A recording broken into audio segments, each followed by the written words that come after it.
হাসনাত, সার্জিস, নাহিদ, আসিফ, মাহফুজ যারা যারা আছে না, এদের ফাঁসি একদিন এই দেশে হবে, হইতে পারে যদি এই দেশে আবার আওয়ামী লীগ ব্যাক করে। আর আওয়ামী লীগ যে ব্যাক করবে সেটা মোটামুটি গ্যারান্টি হয়ে গিয়েছে। আওয়ামী লীগ আপনি রাজনীতি এই দেশে করতে দিবেন, রাজনীতি করতে দেওয়ার পরে মনে করেন 10-15 বছর পরে আওয়ামী লীগ আসলো, আপনাদের এই বিচার করবে না? নির্বাচন তো হয়ে গেল, মোটামুটি ফলাফল প্রকাশ হয়েছে। এখন নতুন সরকার গঠন হবে, রাষ্ট্রপতি আসবে, পার্লামেন্ট চালু হবে, সব তো হলো। এখন বিচার বিশ্লেষণ করা হচ্ছে যে এই যে নির্বাচন, এই নির্বাচনে বিএনপি কি করলো, জামাত কি করলো, এনসিপি কি করলো। স্পিকারের অনুপস্থিতিতে কে দায়িত্ব নেবেন? সংবিধান বলছে স্পিকারের অবর্তমানে ডেপুটি স্পিকার এই দায়িত্ব পালন করবেন, কিন্তু এখানেও বিধি বাম। বিগত সংসদের ডেপুটি স্পিকার শামসুল হক টুকু পদত্যাগ করেননি বটে, কিন্তু তিনি বর্তমানে কারাবন্দী। সকল প্রেডিকশন যেগুলো ছিল, আমি সর্বশেষ একটা নিউজ দিয়েছিলাম যে প্রেডিকশন বলছিল বিএনপি সিট পাবে 208টি। এলইডিসি নামক একটা সংস্থা, তারা কিন্তু এই জরিপটা করছিল। আসসালামু আলাইকুম রহমতুল্লাহ, সবাই কেমন আছেন? আশা করি সবাই অনেক অনেক ভালো এবং সুস্থ আছেন। সবাইকে স্বাগতম জানাচ্ছি আমাদের আরেক নতুন ভিডিওতে। প্রতিদিনের মতো আমি আপনাদের রিয়াদ ফারুকি প্রতিদিনের মতো আবারও চলে আসলাম নতুন একটা ভিডিও নিয়ে। দর্শক, আজকের ভিডিও টাইটেল এবং থাম্বনেল দেখে ইতিমধ্যে বুঝতে পেরেছেন আজকের ভিডিওটা কতটা গুরুত্বপূর্ণ হতে চলেছে। দেশে যে রাজনৈতিক চলমান পরিস্থিতি চলতেছে, ভাবে রাজনৈতিক একটা মুখর পরিস্থিতি চলতেছে সারা দেশে, তারই ধারাবাহিকতা আজকের ভিডিওটা। আপনারা ইতিমধ্যে ভিডিওর শুরুতে বেশ কিছু অংশ বিষয় দেখে বুঝতে পেরেছেন আজকের ভিডিওটা কতটা গুরুত্বপূর্ণ হতে চলেছে। তা আমরা আর বেশি কথা না বাড়ি মূল আলোচনায় চলে যাচ্ছি। তার আগে আপনাকে আমি বিনীতভাবে অনুরোধ করবো যেন আমাদের চ্যানেলটিতে এখন নতুন চ্যানেল সাবস্ক্রাইব করে সাথে থাকুন। যারা তুমি সাবস্ক্রাইব করেছেন তাদেরকে অসংখ্য ধন্যবাদ। যারা সাবস্ক্রাইব করেন তাদের উদ্দেশ্যে একটি কথা বলবো, দেখতে থাকুন, দেখতে দেখতে ভালো লাগবে, ভালোবাসা হয়ে যাবে ইনশাল্লাহ। দর্শক, আমরা এখানে একটু ধারাবাহিকভাবে দেশে যে রাজনৈতিক চলমান পরিস্থিতি চলতেছে তার ধারাবাহিকতা আমরা এখানে একটু দেখবো। নির্বাচন তো হয়ে গেল, মোটামুটি ফলাফল প্রকাশ হয়েছে। এখন নতুন সরকার গঠন হবে, রাষ্ট্রপতি আসবে, পার্লামেন্ট চালু হবে, সব তো হলো।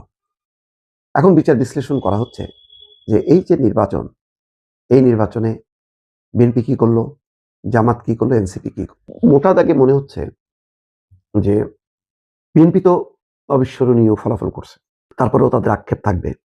কয়েকটা অঞ্চলে তাদের, বিশেষ করে যশোরের জন্য আক্ষেপ থাকবে, উত্তরাঞ্চলে রংপুর, লালমনিরহাট, ঠাকুরগাঁও, এইসব অঞ্চল দিয়ে তারা ভালো করতে পারেনি।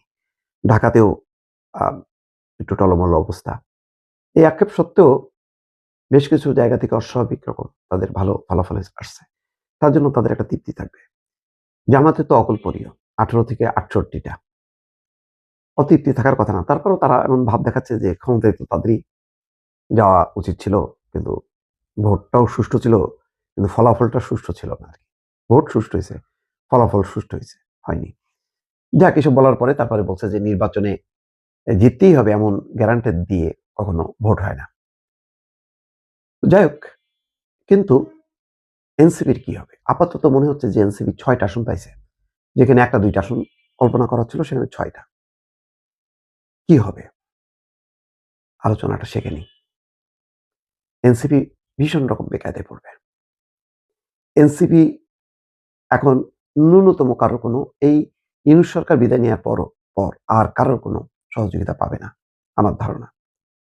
আজকে যদিও ডক্টর মোহাম্মদ ইউনূস টেলিফোন করে সবাইকে শুভেচ্ছা জানিয়েছেন, তারেক রহমানকে, শফিকুর রহমানকে এবং নাহিদ ইসলামকে। এই ফোন করা লোক আর এই 17-18 তারিখের পর থেকে থাকবে না কেউ। জামাত কৌশলী রাজনৈতিক দল। জামাত যতটুক অ্যাগ্রেসিভলি বিএনপির বিরুদ্ধে প্রচারণা চালিয়েছিল, যেভাবে একেবারে কলিজায় কামড় দেওয়ার মতন আচরণ করেছিল, সেখান থেকে তারা ইউটার্ন করবে খুব দ্রুত। এনসিপি সম্ভবত পারবে না। এনসিপি জামাত স্টাইলে গেলে আস্তে আস্তে জামাতের মধ্যে বিলীন হয়ে যাবে, নিজস্ব রাজনীতি থাকবে না। এমনিতেও জামাত জোটের কারণে তাদের যেই উজ্জ্বল গ্লামার, সেটা অনেকখানি ক্ষুণ্ণ হয়েছে। এই সংসদীয় রাজনীতিতে যে আরো হবে, 1-2জন খুব ভালো বক্তব্য রাখবে, যেমন হাসনাত আব্দুল্লাহ হিরো হয়ে যাবে, ভালো বক্তব্য রাখবে। আরো 1-2জন চটাং চটাং কথাবার্তা বলে মাঠ গরম করবে। যদি মোটা দাগের কোনো ব্যর্থতা না হয় বিএনপির, তাহলে সেটাও আর খুব একটা কাজে আসবে না। রাজনৈতিক অস্তিত্ব চ্যালেঞ্জের মুখে পড়বে, জামাতের কাছ থেকে প্রত্যাশিত আর সাপোর্ট পাবে না। সেটা ওই তুষার সরোয়ারের আহাজারির থেকে বোঝা গেছে। নরসিংদী না মুন্সিগঞ্জ কোন আসন থেকে আসছে, সেখানে সবচেয়ে অসহযোগিতা পাইছে জামাতের। এই নির্বাচনের পর জামাত কতখানি চিনবে এনসিপিকে আমার সন্দেহ আছে। এনসিপি বিএনপি কাছ থেকে তো পাবেই না কোনো, উল্টা যেটা হবে আওয়ামী লীগ আস্তে আস্তে সংগঠিত হবে এবং প্রথম মাইটটা এনসিপিকে দিয়ে শুরু হবে। ইতিমধ্যে হয়তো কিছু তারা আলামত পাচ্ছে, এই জন্য তারা শঙ্কিত, সবচেয়ে ভীত সন্ত্রস্ত। 6টা আসন পেয়েও তাদের মুখে হাসি নেই, কারণ তারা বিপদ দেখতেছে। সরকারি প্রোটোকল আর পাবে না, আগে যেটা পাইছে। এখন কোনো রকমে ওই এমপি যে কয়জন আছে সেই কয়জন হয়তো পাবে। সার্জিস সালামের কি হবে, নাসিরুদ্দিন পাটোয়ারির কি হবে, আরো অন্যান্য নেতা আছে তাদের কি হবে, এটা এখন না বললেও একটা ধারণা করা যায় যে এই নির্বাচনের মধ্য দিয়ে রাজনৈতিক দল হিসেবে সবচেয়ে বেকায়দায় পড়লো এনসিপি। কারণ তরুণদের মধ্যে তাদের আর গ্রহণযোগ্যতা থাকলো না। তরুণদের থেকে তারা আগেই বিচ্ছিন্ন হয়ে গেছে, এখন চূড়ান্তভাবে বিচ্ছিন্ন হয়ে গেল তারা। কারণ বিশ্ববিদ্যালয়গুলোতে, শিক্ষা প্রতিষ্ঠানগুলোতে যতটুকু প্রভাব সেটা থাকবে শিবিরের, ছাত্র দলের। সেখানে আর এনসিপির স্থান হবে না, না রাজনীতিতে, না শিক্ষাঙ্গনে, না তরুণদের মধ্যে। এবং আস্তে আস্তে এটা কিন্তু ওই জাতীয় পার্টির মতন ন্যায়ের মধ্যে যাত্রা শুরু করবে। দেখেন না, এখন হারছে তো হারছে, কোনো কোনো বড় বড় নেতা জামানত পর্যন্ত চলে গেছে, এখন হয়তো ওই লাইনেই যাবে। ফলে সবচেয়ে ঝুঁকিতে পড়লো মনে হয় এনসিপি। হাসনাত, সার্জিস, নাহিদ, আসিফ, মাহফুজ যারা যারা আছে না, এদের ফাঁসি একদিন এই দেশে হবে, হইতে পারে যদি এই দেশে আবার আওয়ামী লীগ ব্যাক করে। আর আওয়ামী লীগ যে ব্যাক করবে সেটা মোটামুটি গ্যারান্টি হয়ে গিয়েছে। আওয়ামী লীগ আপনি রাজনীতি এই দেশে করতে দিবেন, রাজনীতি করতে দেওয়ার পরে মনে করেন 10-15 বছর পরে আওয়ামী লীগ আসলো, আপনাদের এই বিচার করবে না? বিচার তো করার জন্য আপনি সুযোগ দিয়েছেন, আপনি বলেছেন আপনি অপরাধ করেছেন, সেটা দায় মুক্তি দেওয়া হয়েছে। দায় মুক্তি অধ্যাদেশটা বাতিল করে দিল, কি করবেন? 15ই আগস্টের ঘটনায় সব কটার ফাঁসি দেওয়া হয়েছে না? এই একই দায় মুক্তির অধ্যাদেশ করা হয়েছিল তো, তাই না? এই ইন্ডেমনিটি দিয়েই তাদের বাঁচিয়ে রাখা হয়েছিল, দেশ থেকে বের করে দেওয়া হয়েছিল। তারপরে জিয়াউর রহমান যদি সেই দিন এই বিপ্লবীদেরকে দেশে রেখে তারপরে যদি সরকার পরিচালনা করতো, সেই বিপ্লবী সরকার দিয়ে যদি পরিচালনা করতো, তাহলে জিয়াউর রহমানরা মরতে হতো না। জিয়াউর রহমান এই একই পাকনামি করে তারপরে তাদেরকে, মেজর ডালিম যিনি এখন বাইরে আছেন, যদি আধা ঘন্টা তার সাথে কথা বলেন তাহলে 29.5 মিনিট জিয়াউর রহমানের গালাগালি করে উনি। বিশাল ক্ষোভ তার, প্রচণ্ড ক্ষোভ, অনেক ঘৃণা আমার দেশের প্রতি। কারণ এই দেশ তারা বাঁচিয়ে গিয়েছেন, এই বীর যোদ্ধাদেরকে আমাদের দেশের মানুষ সম্মান করতে পারে নাই, এই জন্য আজকে দেশের এই অবস্থা। আপনারা এখন দাঁত কেলায়া তারপরে হাসেন, আরে বাবা রে বাবা রে বাবা, কত নির্লজ্জ হইলে একটা মানুষ। আরে বেটা, মানুষ জানে না আমরা কারা, আমরা কি কথা বলি আমরা জানি না। যে একজন আমার একটু আগে বলতেছে যে ভাই আপনি বিএনপির বিরুদ্ধে একদম এইভাবে অলওয়ে কেন গেলেন? এবার বিএনপির বিরুদ্ধে যাই নাই, বিএনপি যে চাঁদাবাজি করে, চাঁদাবাজি করেই খাবে, এটা আমরা জানি। আমি আওয়ামী লীগ আমলে বলেছি এই কথা, যে বিএনপি যদি 15 বছর সুযোগ পায় তাহলে আওয়ামী লীগের চেয়েও ভয়ঙ্কর অবস্থা ধারণ করবে দুর্নীতির দিকটা। খালি জিয়া পরিবারের প্রতি সম্মানটা কেন? জিয়া পরিবারের প্রতি সম্মান একটাই কারণ, সেটা হচ্ছে যে ভারতের বেলায় তারা এই ভারত তার বাবাকে মেরেছে, ভারত তার মাকে মেরেছে, হইতে পারে এই ভারতের হাতে তারও মৃত্যু হবে। সো এই ভারত আপনার তার পরিবারের শত্রু। পারিবারিকভাবে তারা ভারতের বিরুদ্ধে সবসময় অবস্থান নিয়েছে, তাদের ভিতরে একটা দেশপ্রেম আছে, যেই কারণে আমরা এদের প্রতি একটা আমাদের সফট কর্নার আছে, তাদের প্রতি একটা সম্মান আছে। কিন্তু এখন দুর্নীতির কথার কারণে তো আমরা তার কাছ থেকে এই বিএনপির বিরুদ্ধে এইভাবে দাঁড়াইনি। কেন দাঁড়িয়েছি?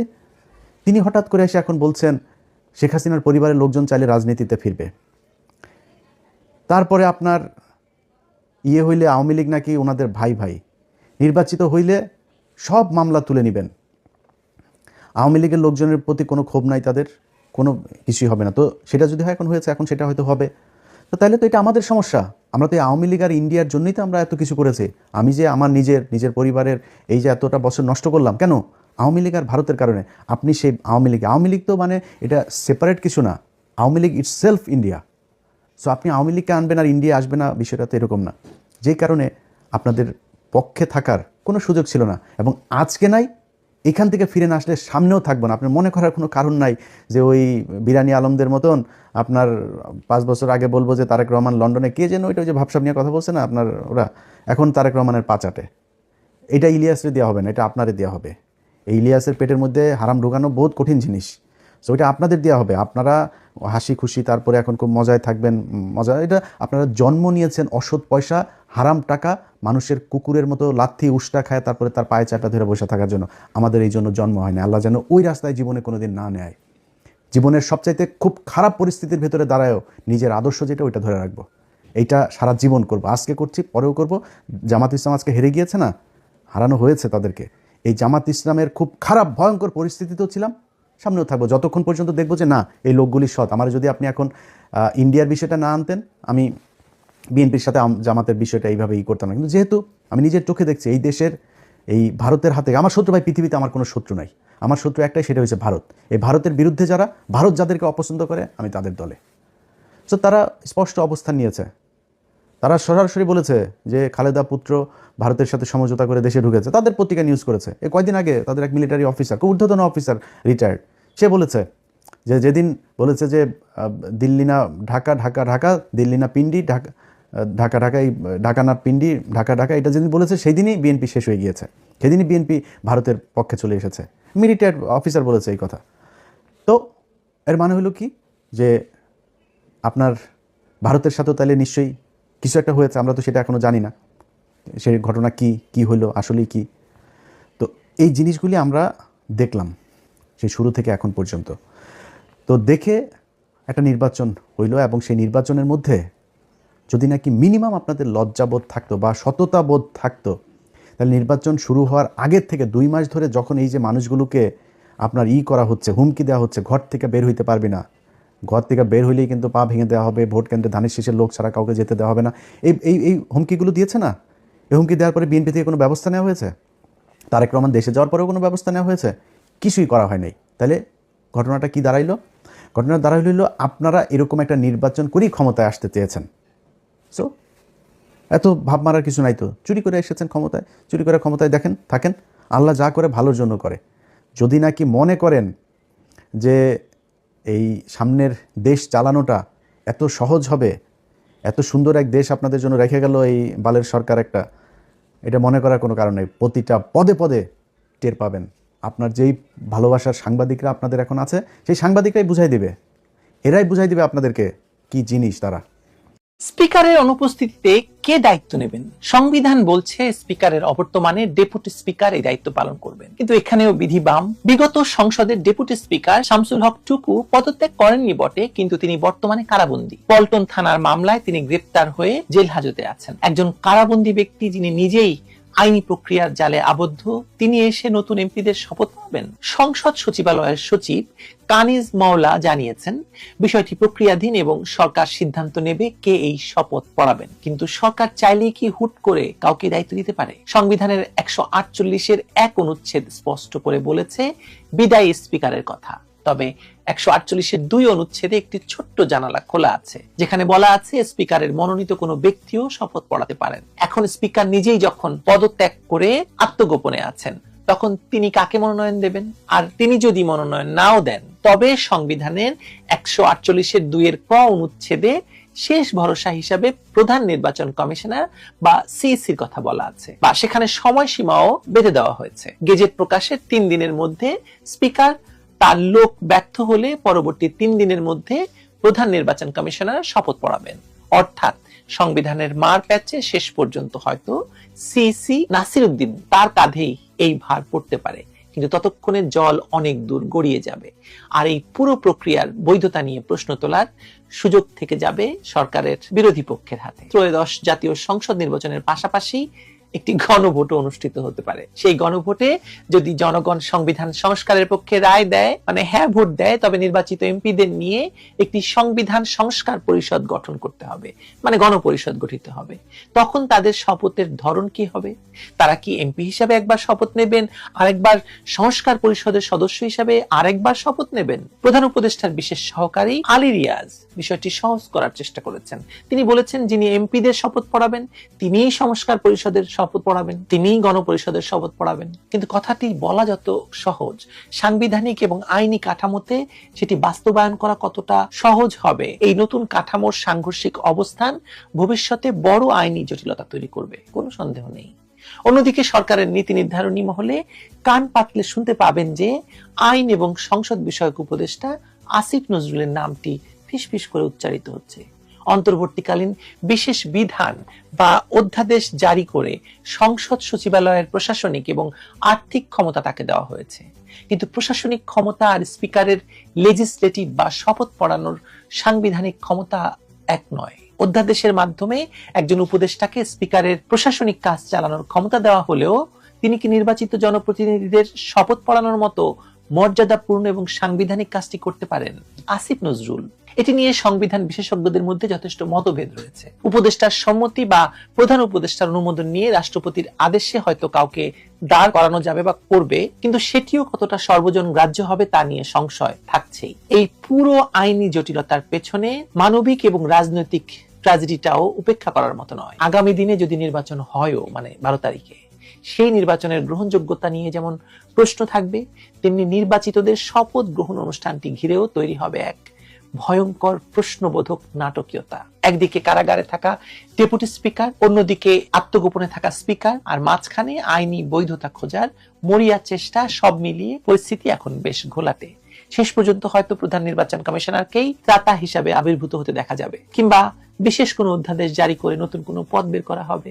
কিন্তু যে পথই বেছে নেওয়া হোক না কেন, তা বাংলাদেশের সংসদীয় ইতিহাসে স্বাভাবিক রীতির বাইরে এক ব্যতিক্রমী এবং ভয়ঙ্কর নজির হয়ে থাকবে। রাজনীতিতে শেষ কথা বলে কিছু নেই, বারবার এই কথাটি বলতে হয় আসলে। কিন্তু বর্তমানে আমরা যে অনিশ্চয়তার ভেতরে দাঁড়িয়ে আছি, সেখানে নির্বাচিত হলেও শপথ পড়ানোর জন্য নিরেট সাংবিধানিক ব্যক্তিত্ব খুঁজে পাওয়া যাচ্ছে না। এটা একটা বাস্তবতা এবং একটা বড় চ্যালেঞ্জ। একই দিনে বা একই ধাপে গণভোট হলে হ্যাঁ জিতে গেলে সংবিধান সংস্কার পরিষদ গঠিত হবে, তাদেরও আলাদা শপথ আছে। যিনি এমপিদের শপথ পড়াবেন তিনি সংস্কার পরিষদের শপথ পড়াবেন।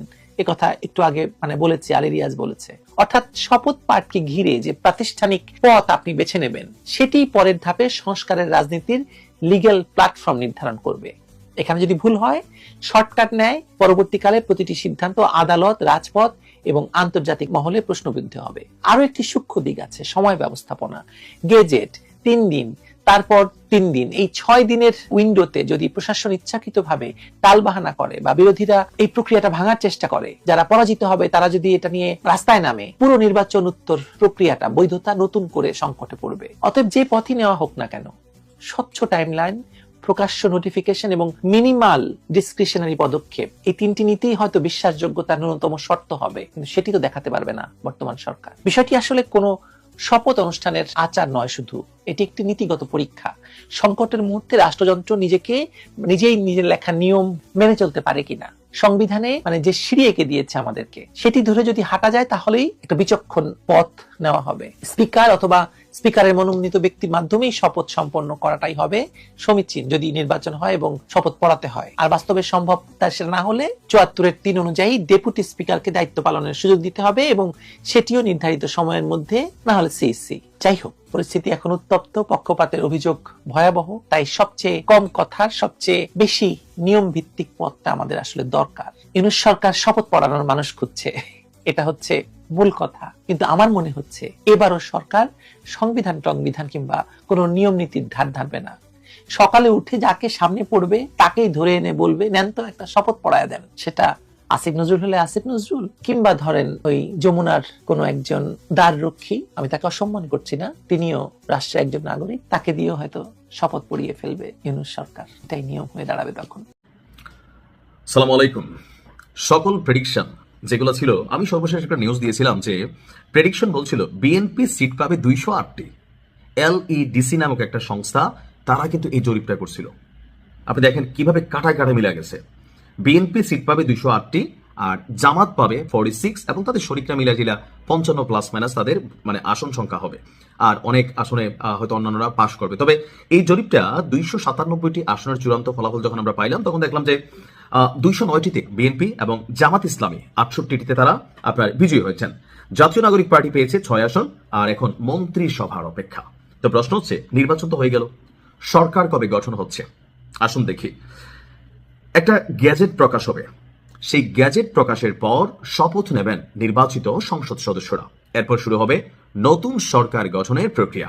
সরকারের পক্ষ থেকে জানানো হয়েছে, অর্থাৎ সাবেক অন্তর্বর্তী বা রানিং আছে কিনা জানি না, ডক্টর ইউনূস সরকারের পক্ষ থেকে জানানো হয়েছে 18 ফেব্রুয়ারির মধ্যেই নতুন মন্ত্রিসভা গঠন হতে পারে। অর্থাৎ আজকে 13 তারিখে আমি যখন নিউজটি রেকর্ড করছি, আর 5 দিনের মধ্যে মন্ত্রিসভা গঠিত হবে। সরকারের অপর একটি সূত্র বলছেন, আগামী 16 ফেব্রুয়ারি নতুন সংসদ সদস্যদের শপথের অনুষ্ঠান হতে পারে। এখন এটা একদিন পেছাতেও পারে, একদিন আগাতেও পারে, তবে আগানোর সম্ভাবনা নাই, কারণ টাইম খুব বেশি নেই। সো 16 ফেব্রুয়ারি শপথ হবে যারা নির্বাচিত হয়েছেন সকলের, আর 18 ফেব্রুয়ারির মধ্যে এখানে মন্ত্রিসভা গঠিত হবে। পরবর্তী 2 দিনের মধ্যে মন্ত্রিসভার শপথের মাধ্যমে গঠিত হবে নতুন সরকার। নির্বাচনের সর্বোচ্চ আসন পাওয়া বিএনপির সংসদ নেতা হবেন নতুন সরকারের প্রধানমন্ত্রী, অর্থাৎ জনাব তারেক রহমানই হচ্ছেন আগামী দিনের প্রধানমন্ত্রী। আর নির্বাচনে দল হিসাবে দ্বিতীয় সর্বোচ্চ আসন পাওয়া জামাত ইসলাম, তাদের ভূমিকা সংসদে কি হবে সেটা পরবর্তী সময় নির্ধারিত হবে। তবে জামায়াত সংসদে এখন প্রধান বিরোধী দল হবে, এটাই হচ্ছে এখানে নিশ্চিত। এনসিপি তাদের সাথে জুড়ে আছে। তো এই সরকার গঠনের পর আপনার একটা পলিটিক্যাল গভর্নমেন্ট বা রাজনৈতিক সরকার আসলে আমরা পেতে চাচ্ছি। তো বরাবরই বলছি, সরকারের কাছে মানুষের অনেক আশা, অন্তর্বর্তী সরকারের কাছেও অনেক এক্সপেকটেশন ছিল, যেটা আসলে তারা পূরণ করতে পারেনি। এখানে যারা উপদেষ্টা হয়েছেন অনেকেই হাজার হাজার শত কোটি টাকার মালিক হয়েছেন। ডক্টর ইউনূস সাহেব নিজেও অনেক অ্যাডভান্টেজ পাইছেন, বা তার যে প্রতিষ্ঠানগুলো ব্যক্তি জীবনে মামলা টামলা বা বিভিন্ন ইস্যু ছিল সুবিধা নিচ্ছেন। বাংলাদেশ নামক রাষ্ট্রটা গত 18 মাসে মন্দের ভালো চলছে, বাট এখন যে সরকার আসতে যাচ্ছে তাদের কাছে ধৈর্য যদি আপনি এক্সপেকটেশন করেন একদম আকাশ পাতাল, এটা কিন্তু হবে না। কেন? এই যে 18 মাস ধরে এই সরকার বা এর আগে যে সরকার ছিল তাদের যে বৈদেশিক ঋণ, বিভিন্ন জায়গায় লেনদেন, বা আপনার বিশ্বব্যাংকের অর্থ পরিশোধ প্রক্রিয়া, বা পদ্মা সেতু সহ বিভিন্ন যে মেগা প্রজেক্টগুলো ছিল, বা অনেক কিছু, মানে একটা রাষ্ট্র চালাতে গেলে যা যা হয়, তো এই সব কিছু মিলে এই সরকারটাতে যারা বসবেন তাদেরকে একটা কঠিন সময় পার করতে হবে। এখন যদি দেখা গেল যে কথায় কথায় আন্দোলন, এগুলা কিন্তু এখন করলে সরকার বিপাকে পড়বে। আর পাশাপাশি আমি মনে করি যে কালকে বিজয়ের পর বাংলাদেশের বেশ কিছু জায়গায় ছোটখাটো অনেক ঘটনা ঘটছে। ঝিনাইদহে ব্যাপক সংঘর্ষ হয়েছে। কোন জায়গায় দেখলাম যে মানে জিতার পরে গিয়ে জামাতের কয়েকজন নেতাকর্মীদের বাড়ি ভাঙচুর করা হয়েছে কেন্দ্রে জিতাই। তো এরকম অনেক ঘটনা কিন্তু টুকি রেখে ঘটছে। এখানে বিএনপি যিনি যারা আছেন নেতাকর্মী, আপনাকে মনে রাখতে হবে যেন তারেক রহমান যা চিন্তা করছেন আর এটা বাস্তবায়ন করতে হবে আপনাকে, এটা বাস্তবায়ন করতে হবে আপনাকে। শেখ হাসিনা নিজে ঢাকা থেকে বৈশাখ না সারা বাংলাদেশে ভেজাল করে নেই। তিনি সিদ্ধান্তগুলো যখন আসতো সেগুলোতে তিনি ডিসাইড করতেন আসলে কি হবে। তবে মাঠ পর্যায়ে যারা ঘটনা ঘটাইতো এটাই আওয়ামী লীগের খাইয়ে দিচ্ছে। সো বিএনপির একজন কর্মী, আপনি যেই পর্যায়ে গ্রাম, প্রত্যন্ত ইউনিয়ন, ওয়ার্ড যেখানেই থাকুন, আপনার ভালো কাজ বিএনপিকে প্রশংসিত করবে, আপনার খারাপ কাজ বিএনপিকে ধ্বংসের দিকে ঠেলে দিবে। কারণ 5ই আগস্টের পরে একটা জিনিস তো হাই হয়ে গেছে, কোনটা? একটা সরকারের পতন কিভাবে ঘটাইতে হয় জাতি শিখা গেছে। সো সেক্ষেত্রে আমরা আশা করি সততা, সেক্ষেত্রে আশা করি সততা, সেক্ষেত্রে আশা করি মেধা, এগুলো মূল্যায়ন হবে। সবাইকে এতক্ষণ সাথে থাকার ভালো থাকুন। আসসালামু ভিডিওটি একদা দেখেছেন অবশ্যই কমেন্ট করে জানাবেন। ভালো থাকুন, সুস্থ থাকুন, আমাদের চ্যানেলের সাথে থাকুন, সাবস্ক্রাইব করে পারলে শেয়ার করতে ভুলবেন না। আল্লাহ হাফেজ।